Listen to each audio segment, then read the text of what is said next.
And welcome to the Rick House. My name is Cyrus Farmer, and you are watching and listening to the Stomp the Tee podcast. Folks, it is a big day today, as you might imagine. Today is Parade Day in Philadelphia. It's Valentine's Day Friday. I myself am on the road here in a very soggy Los Angeles, and that is part of the reason why we're coming to you a day late. Late, but nonetheless here. We got a lot to get into tonight, folks. I'm going to give you a bit of a rundown about what we're going to be talking about. Obviously, we will be talking about a Super Bowl recap.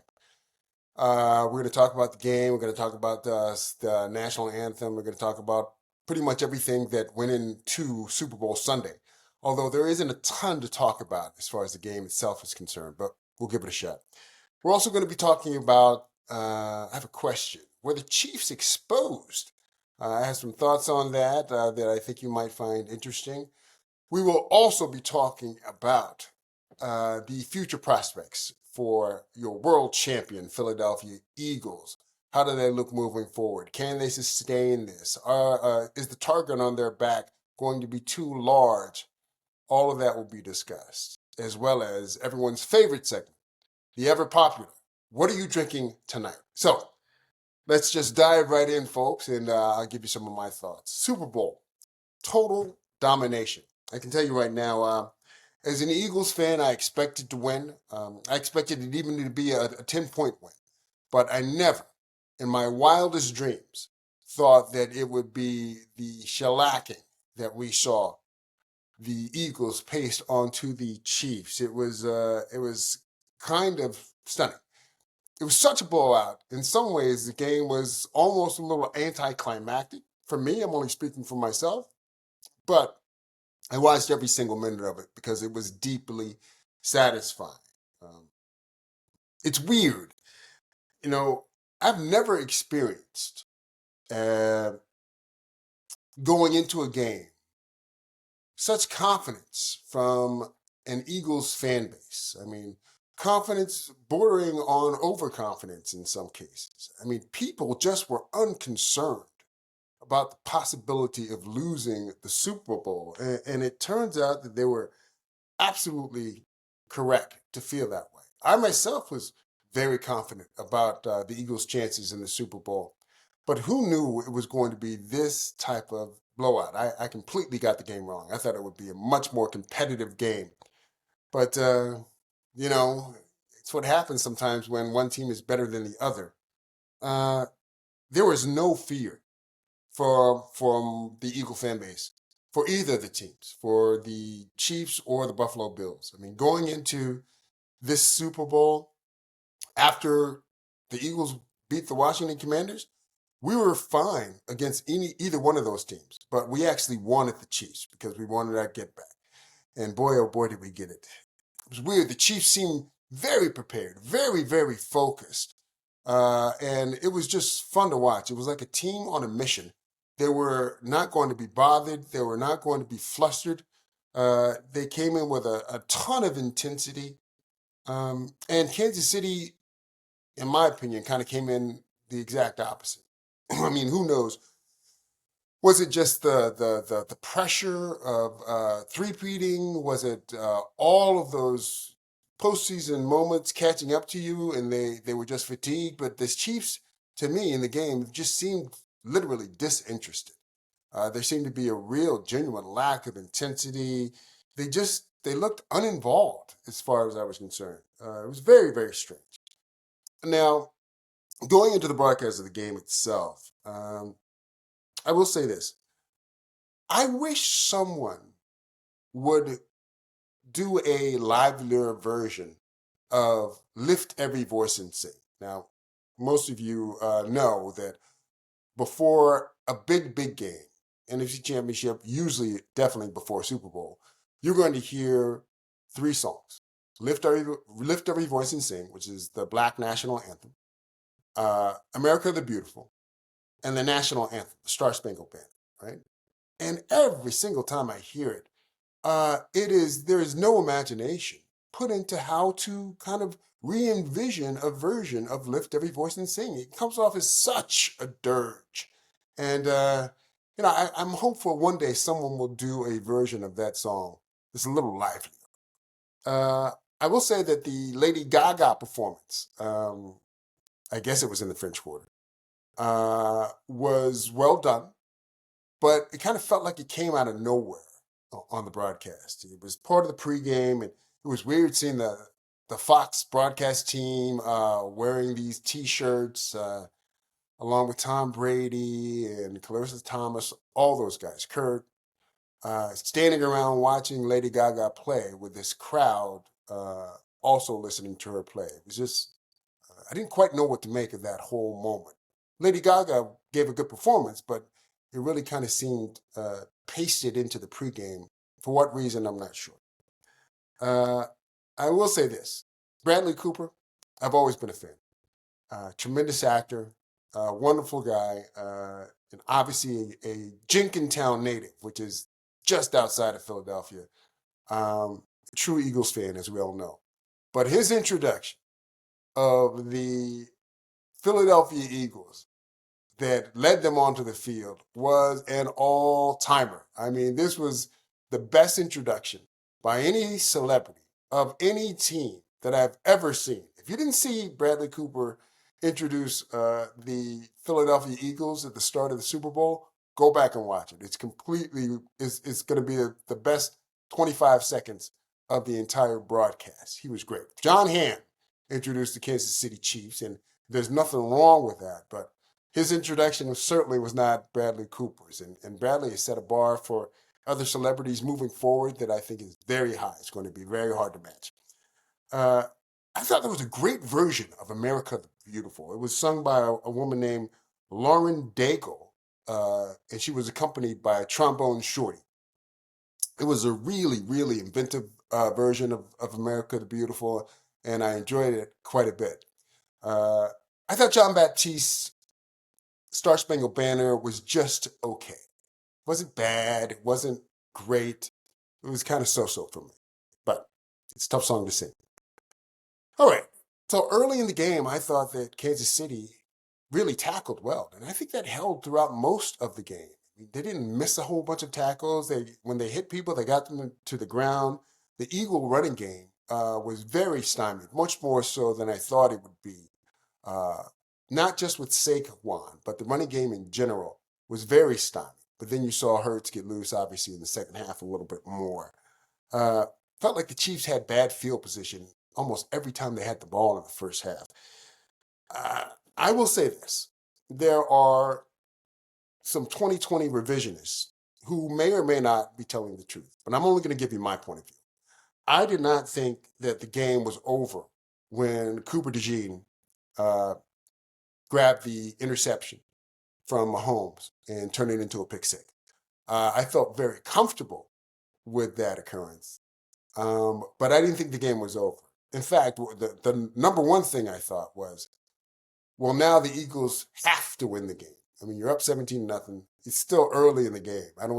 Relatively speaking, it's just before the half. But that was the only time I had a negative thought, even a partially negative thought, during the entire game. After Cooper DeJean got that pick six, I'm like, look, there is no way the Eagles can lose this game now and come back to Philadelphia. They were going to get roasted. So that obviously did not happen. The Eagles won the game, which is great. I definitely thought the game was over after the bomb to Devontae Smith. Then I thought it was a wrap. I was really, really rooting for the shutout at that point. And it was a great win. So kudos to the Eagles. Congratulations to them and their entire organization. I will say this. The one commercial I really, really liked was the Duracell commercial, where they put a new battery in Tom Brady. And then when the new battery gets installed, he comes back to, they ask him, are you all right? And then Brady says, I wrote it down. He says, why does everyone keep asking me that since the roast? Very funny. I thought it was a really, really nice moment and a very funny commercial. Okay, moving on. Were the Chiefs exposed? Folks, I have to tell you, I want to start this conversation by acknowledging that the Chiefs have won 3 Super Bowls. They were, going into the game, 2-time defending Super Bowl champions. And they'd won a ton of amazing playoff games and had some unbelievable regular season performances. So all that is absolutely true. A couple things I want you to think about. The Chiefs were dismantled in a way that really, really makes you wonder about a couple of different things. How does Andy Reid and his coaching staff go into this Super Bowl not having a plan for the Eagle pass rush? I mean, literally, the strength of this Eagle team was the defensive line. And you knew this going into the game, and you had 2 weeks to prepare for that Eagle defensive line and what you would do to protect Mahomes, to move Mahomes, to get the ball out of Mahomes' hands in a timely fashion. The fact that they did not know how to deal with that Eagles pass rush, to me, is unforgivable if you're a Kansas City fan. I mean, this just happened to the Chiefs 4 years ago against Tampa Bay. So how, going into the game, can you not have an answer or at least an adjustment that's going to help handle that Eagle defensive line and that pass rush? I have no idea what Andy and his coaching staff were doing for the 2 weeks before the game, but they certainly weren't preparing for the Eagles' defense. That seems very, very clear. It's an abomination. So the other thing you start to wonder about, if you're the Kansas City Chiefs and you know that defense is going to be a problem, especially the pass rush, why not run the ball? You have a healthy Isaiah Pacheco. You have a healthy Kareem Hunt. You have to run the ball a little bit. This reminds me of so many games that Eagle fans used to watch Andy Reid coach, where he basically put the ball in Donovan McNabb's hands and said, Donovan, throw it 30 times, 40 times, do whatever, with a very undervalued receiving core. And, we'll take our chances. Yes, you're going to swing some passes to Westbrook. Yes, you're going to run the ball a little bit with Westbrook and Deuce Staley and Shady McCoy. But Andy almost always turned into a pass-happy coach because that's who he is in his core. The fact that you can't make an adjustment, to me, makes zero sense. I mean, if you're Kansas City, you're going to say, well, this is just how we play. Okay, if this is just how you play, you're going to lose. And that's exactly what happened. I do not understand it. I mean, Andy and the Chiefs should have been playing keep away from the Eagles.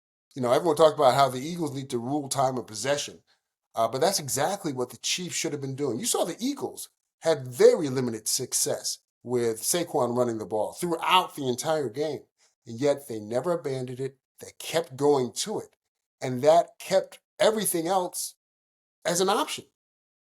If you're Kansas City, you had to do that, and the fact that you didn't, to me, is one of life's great mysteries that will never be solved, I'm sure.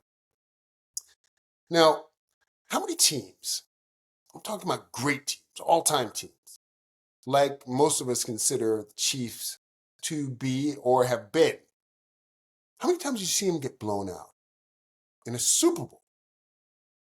Twice. Think about it. Did Emmitt Smith's Cowboys ever get blown out in a Super Bowl or a championship game, NFC championship game? No. Remember the year the 49ers won in 94 when Deion was on the team? I think they were down 21-0 in the first quarter. And the Cowboys came back to make that a very close game, probably a non-called pass interference away from actually winning that game. Do you ever recall Vince Lombardi's Packers? Do you recall the Terry Bradshaw Steel Curtain Steelers? How about Tom Brady's Patriots? Do you recall any great team of any era in football getting blown out, not once, but twice? It's very strange. Again, I'm not saying that Kansas City is not a 3-time, in this version, a 3-time world champion. They are. But how do you get blown out twice in two different Super Bowls? If you're a truly great team, an all-time great team. Not so sure. The fact that the Chiefs, the fact that they won all three of those Super Bowls, coming from behind in the fourth quarter is also very strange. There's no blowout that they ever handed to an opponent in a championship game. When I say championship game, I'm talking about Super Bowl. And yet they've gotten blown out in two of the five Super Bowls they've been in. Yet they barely eked out 3 wins in the 3 wins. I'm not sure what to make of that. I mean, are they truly an all-time great team? I think Mahomes is a great quarterback. I think Andy Reid is a great coach. But this Super Bowl, I think, kind of calls all that into question as far as how great they are. Because maybe they're not historically as great as they appeared to me to be. Strange. If you're Baltimore, if you're Buffalo, if you're even Cincinnati, after seeing the Super Bowl, you should have zero fear of the Kansas City Chiefs. I mean, this Super Bowl performance by the Eagles should put all those aspiring teams on notice. And it should tell them, this team, this Kansas City Chiefs team, they are not unbeatable. They just aren't. You just have to have the personnel, the will, and the ability to beat them. Eagles happen to have all three. Now, the good news for the Chiefs is that in this loss, in this debacle of a performance that they put on at the Super Bowl, they get a chance to redeem themselves, not only this coming year, but for future years. Because I will tell you this right now. If somehow the Chiefs kind of fall off, you're going to hear those questions about how great are/were they for a long time. So they have to find a way to bounce back. I don't know if they are able to, but they have to try. These next 3 to 5 years are so important for Mahomes, so important for Andy Reid, so important for the Chiefs franchise. And they have tools. They have a fantastic young defense. They have a great defensive coordinator. They have offensive tools that they are developing. They have to find a way to fix that line. They have to get their offensive line in order, because you can't have Mahomes running around not being able to deliver the ball at all. So, are the Chiefs a paper tiger? Only time will tell. But it will be interesting to see what they do moving forward, especially after this loss. Considering, one last thing I want to leave you with, considering how dominant the Eagles were this past Super Bowl, this past Sunday during the Super Bowl, do you have any doubt in your mind that the Eagles would have won the game 2 years ago if they'd been playing on a better field? I do not. I mean, it's a totally different defense than 2 years ago, but that was a monster pass rush team with Fletcher Cox, Hassan Reddick, Josh Sweat was on that team as well, and Ndamukong Suh was on that team, that defense 2 years ago. I know for a fact, without any proof, that if the Eagles had been on a better field 2 years ago, they would have won that game against the Chiefs, because they would have touched Mahomes almost as much as they touched him this past Sunday. So, all right, folks, before we go any further, I do want to remind you to tell all of your friends, tell all of your enemies about Stomp the Tee.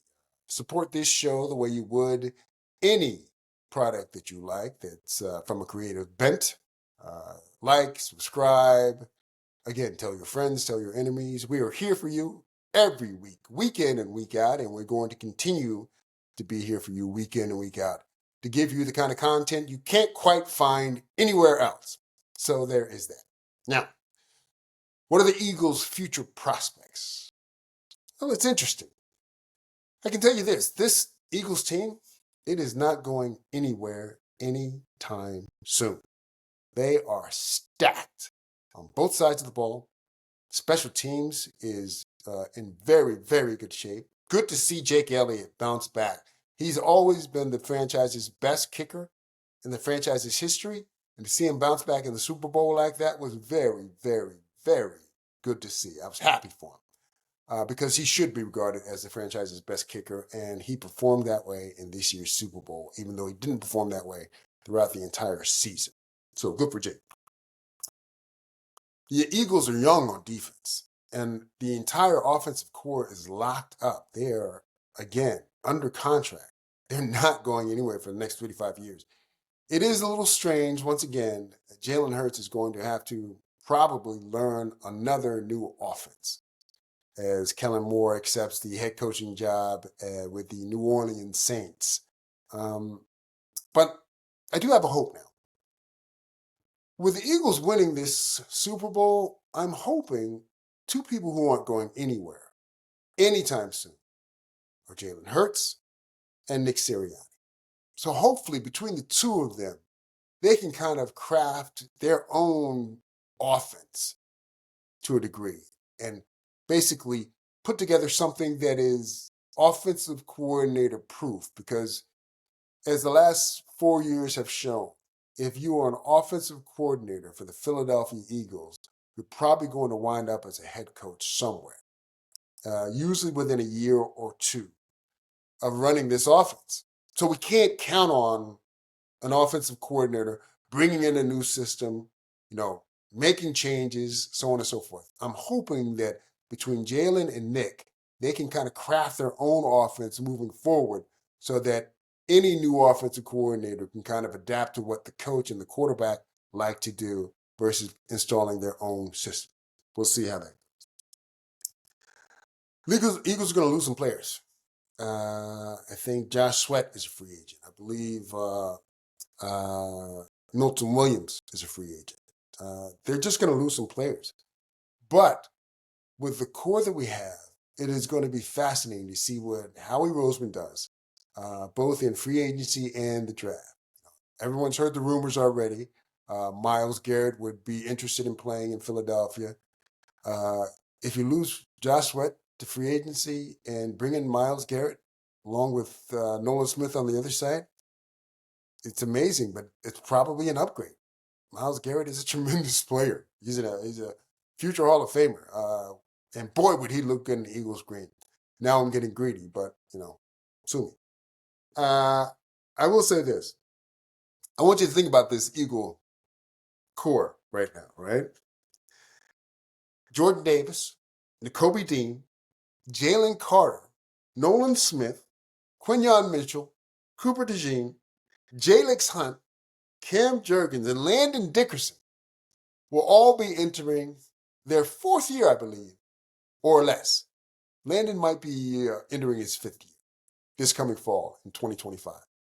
Think about all those players I just named, and that's just a few of the Eagles. They'll all be entering their fourth season or less. So I'm telling you, the Eagles are loaded. They are not going anywhere. And if you want what the Eagles have right now, which is a world championship, you're going to have to come and take it because this team is not leaving. The Eagles, they already believed in themselves. They knew that they were a great team. But now they have proof. And I'm telling you right now, this Eagle team, you may see a team that is about to go on a run of the likes of which might not be very familiar.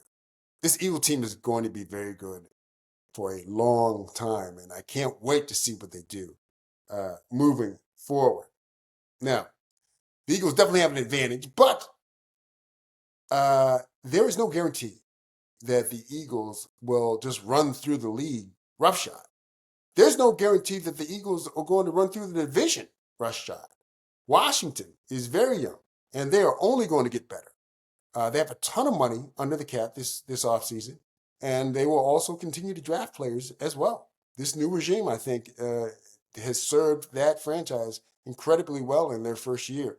I expect them to get better and to remain where they are, largely because of their quarterback and some of their skill players, for several years. Who knows what the Cowboys are going to do, but they have so much talent on that roster, it would be hard to imagine them turning into the Giants. So you're going to have at least three teams who are going to vie for division supremacy. I think it's going to kind of feel a little bit like the NFC East did in the 80s with Joe Gibbs' Washington teams and Bill Parcells' Giant teams. The Eagles kind of popping their heads up every once in a while under Buddy Ryan and the crew, and obviously Dallas Cowboys with Tom Landry's last gasp. So I think the NFC East is going to be a lot of fun to watch, and it's going to be an incredibly competitive division. So you can definitely look forward to that. I want you folks to think about a few possibilities here when we talk about the Eagles' future prospects and also the future prospects for the NFL. Buffalo, Kansas City, Baltimore, they're all going to be locked into a death match. You can throw Cincinnati in there probably. They're going to be locked into a death match to represent the AFC for the next 3, 4, 5 years. Those teams are all going to be really, really competitive with each other. Detroit, Los Angeles Rams, Minnesota Vikings, Washington, they're all going to be gunning for the Eagles the entire next few years. Maybe in the next year, 2 years, 3 years from now, you get Eagles Kansas City 3 for all the Marlboros once again. I mean, the possibilities are fascinating. I think the NFL is literally moving into a golden era where you are going to have so many teams that are so competitive. It's going to feel like the heavyweight division of boxing in the 1970s.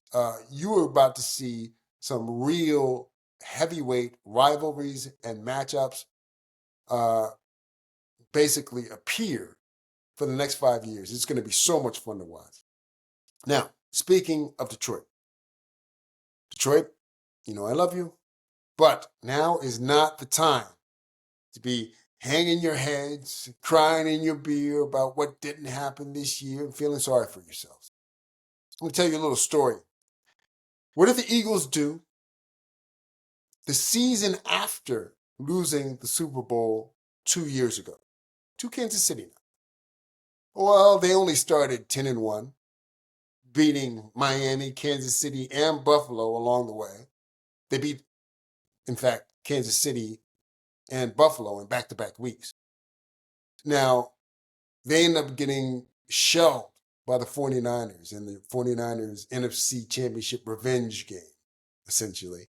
And the rest of the season that year after the Super Bowl loss for the Philadelphia Eagles fell apart. I think they lost their last 6 games, limped into the playoffs, only to be bounced in the first round by the Tampa Bay Buccaneers in a very listless postseason performance.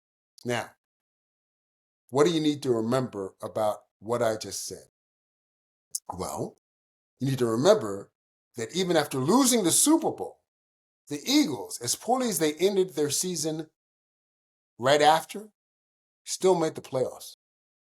And they were a good team up until they fell apart at the end of the year. Now, what happened the year after that? Well, the Eagles won the Super Bowl. So Detroit, you can't be feeling sorry for yourself. Yes, I know you lost both offensive and defensive coordinators. So did the Eagles after their Super Bowl loss, by the way, 2 years ago. So I don't want to hear any excuses. I don't want to hear any crying. You got to show up and put your big boy pants on if you want to not get passed by. Because Detroit, you can get passed by if you're not careful. Shake this season's disappointment off. Show up next year ready to play and win some games. And make sure you get into the playoffs. Minimum, make sure you get into the playoffs. Can't have a chance if you don't get into the playoffs. So, I got to tell you, the Eagle fans, let's talk a little bit about the Eagle fans, because I've been hearing some interesting things from different media outlets, TV, radio, so on and so forth. People like to get on the Eagle fans for, quote unquote, jumping on the bandwagon about supporting Coach Sirianni. I'm going to tell you something, folks. Yes, the Eagle fans, a significant portion of us, wanted Sirianni fired after last year's collapse, or at a minimum, would not have been against him being fired. I was personally not rooting for Sirianni to come back this season because the collapse was so bad. If he came back, I was fine, but he had to, at a minimum, get the NFC Championship game, which he did. Yes, some Eagle fans were unsure, restless, down on Coach Sirianni after the 2-2 start this past season. And they should have been. The team did not look very good. But guess what? That's what happens when you underperform. Eagle fans have a right to expect their team to play well all the time. Now, is it fair? No, absolutely not. But that's what this particular fan base expects. And if you can't deal with that, go coach or play in another city. Philadelphia is a very tough town. It's a tough town to succeed in, sports-wise and otherwise. So if you're not ready for that, go play somewhere else. Go coach somewhere else. But I can tell you this, as much criticism and as much doubt as Jalen Hurts has received over the last 4 years, I can tell you he probably thinks it was all worth it because of this win. He is going to be regarded as a hero in Philadelphia lore. He is the only Eagles quarterback ever to go to 2 Super Bowls. He's only the second Eagles quarterback to ever win a Super Bowl. And I'm telling you, again, once this team goes on a run, which I think they will, he is going to go down as a truly, truly legendary Eagle. Now, I can tell you, when Eagle fans were against Coach Sirianni, we were wrong to be against him. But I can also tell you this. We have a right to change our minds. Circumstances change. We saw a better product on the field. So, when you're bad, we're going to let you know you're bad. And will this fan base boo the Philadelphia Eagles at some point in the 2025 season? I'm positive of it. Because that's what Philadelphia fans do. But again, if you don't like it, play better. Okay, so I can tell you this. This is a little, I don't know if it's a warning or a piece of advice, but I will say this. If you were Josh Allen, right, you can grab a plate. If you're Lamar Jackson, you can grab a plate as well. If you're Patrick Mahomes and you haven't had enough and you want seconds or thirds, you also can grab a plate. Because the Philadelphia Eagles will be handing out these L's and these ass whippings for the next 5 years. And folks, the Eagles are not going to go undefeated for the next 5 years. But they are going to win their fair share of big games. So it's a buffet. If you want some, guys, grab a plate. We'll be happy to serve it up. And those are my thoughts on the future prospects for the Philadelphia Eagles. Now, folks, we've come to the part of the show where I have a question to ask you. And that question is, what are you drinking tonight? Well, I can tell you what I'm drinking. And that is let me see if I can get this right, Signatory Vintage Single Malt Scotch Whiskey. This is the unchill filtered collection. Folks, I'm going to tell you a little bit about this product. It is very different. Signatory is an independent bottler of scotch. Now, what they do, they're not a distiller, Signatory. They source single malts from different distilleries in Scotland and select the best single batches and bottling the best casks from those batches. Now, they promote their product as a single malt. Now, what does that mean? Well, the first single means single distillery.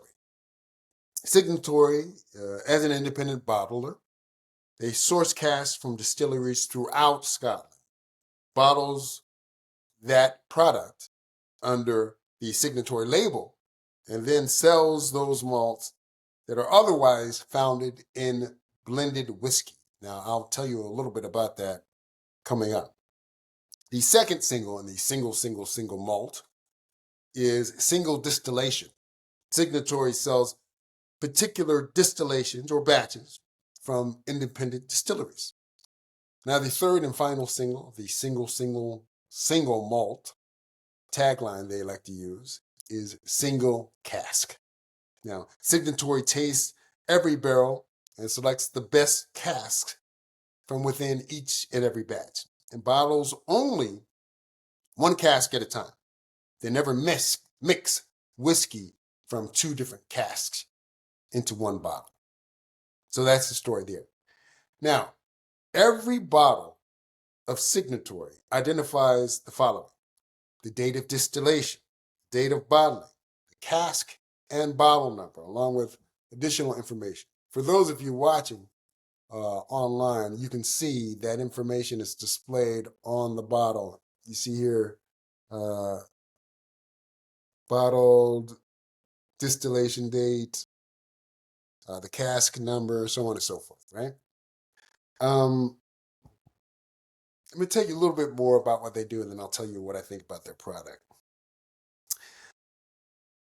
Essentially, this bottler, this Signatory, they're the equivalent, they sell the equivalent of bootleg concert recordings in form of a single malt scotch. This is literally all they do. They have a number of different expressions, all essentially the same, under the same umbrella of product. Now, there are about 120 distilleries producing single malt whiskey in Scotland. Now, of those 120, only about 40 or 50 of those 120 distilleries actually release their single malts under their own name. People like Oban, Lagavulin, Macallan. Those are the 40 to 50 distilleries that release their single malts under their own label. Now, the other 70 to 80 distilleries, they produce whiskey in Scotland that is specifically designed to be used for blended Scotch whiskey. Think Dewar's, think J&B, think Cutty Sark. Those are just some of the examples, right? Those 70 to 80 distilleries, that's what they do. They produce whiskey that's earmarked to be blended in a recipe for one of these blended whiskey distilleries, right? Blended Scotch whiskey is produced by using a blend of 20 to 40 different types of single malts and inexpensive grain whiskey. So this is how Dewar's comes up with their product, essentially. They source whiskey from these 70 to 80 other independent distilleries and concoct a recipe that is proprietary, that is their own. And so that the Dewar's taste the same from year to year and doesn't taste like Cutty Sark, let's say, they source the whiskey from these same independent 70 to 80 distilleries and have their own recipe. That's how Dewar's ends up tasting like Dewar's and not J&B. Fascinating.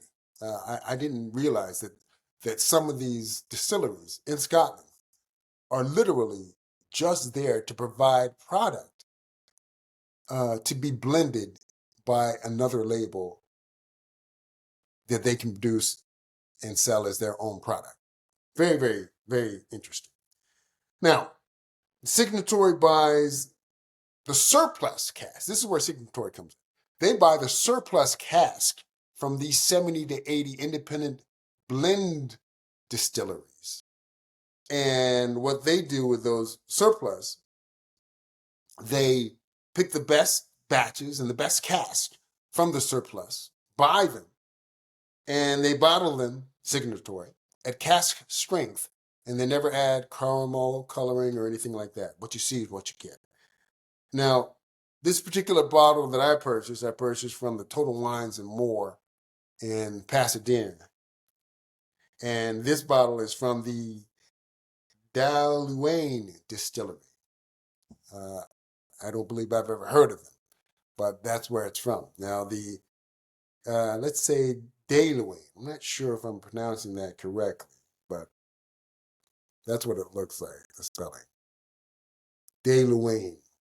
And these signatories come in one of these tubes like this. It's very kind of stark and also Gothic in lettering.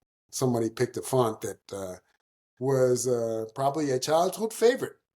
Anyway, Dalouane, I'm going to say, is owned by Diageo and produces mostly malt whiskey for blending to be used in Johnnie Walker's product.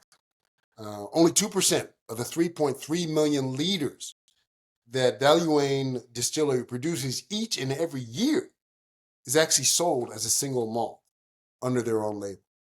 98% of the stuff they produce is literally earmarked to go to Johnnie Walker so that they can use it in their blends in any proportion they choose, whatever the recipe calls for. So, strange but interesting. Now, this particular whiskey is 11 years old. There were 243 bottles that came out of this particular cask, and that cask was number 312,990. So, that's the story with this particular bottle. I can also tell you that it is 59.5% ABV, comes in at 119 proof, and it cost me $62. Now, I will tell you, this whiskey, again, it's a single malt, Scotch essentially. It is definitely experimental. By definition, it is experimental. Now, you can argue that any whiskey that is distilled primarily for the purpose of becoming part of a blend is probably not a good enough whiskey to release on its own. You wouldn't necessarily be wrong about that argument. Essentially, what Signatory does, they have basically a lineup, a roster of B-sides, right? What do I mean when I say B-sides? Years and years ago, when people bought records and they would produce these things called singles, right? And a single would have an A-side, which was the hit. And the B-side would be a second song. You would flip the 45 over and get a second song. And the second song may be turn into a hit, maybe not. Maybe it was just another song from the album that they didn't think could get sold as a single, but they put it on the flip side of the primary single. So that's called a B-side. Signatory basically has a roster of B-sides. I mean, it's kind of interesting conceptually, but how does it taste? I gotta tell you, it's a strong without a ton of bite, but it kind of just sits in the glass. I mean, it's definitely fairly unremarkable as a whiskey.